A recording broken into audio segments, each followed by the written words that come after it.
এই প্রথমবার নিজের চোখের সামনে দেখলাম শুভশ্রী আর রাজ চক্রবর্তীকে।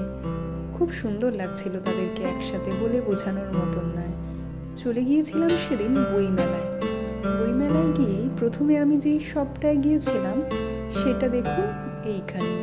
কি সুন্দর লাগছে বলুন।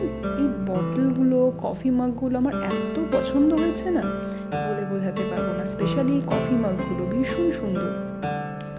আর এখানে যে ডায়েরিগুলো, এগুলো তো দুর্দান্ত। আর এই বটলগুলো তো আমার মন কেড়ে নিয়েছে। ওই দুটো বটলই আমি পারচেস করেছিলাম। আর এখানে প্রত্যেকটা বইই আমি নিয়েছি, জানেন তো। আরও কিছু বই নিয়েছি, সেগুলো না এখানে ক্লিপে দেখানো হয়নি।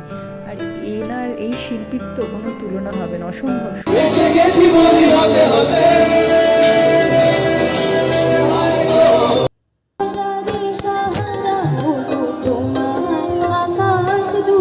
এইটা ছিল আমার কলেজের বান্ধবী। কেমন হয়েছে ভিডিওটা জানাবেন কিন্তু।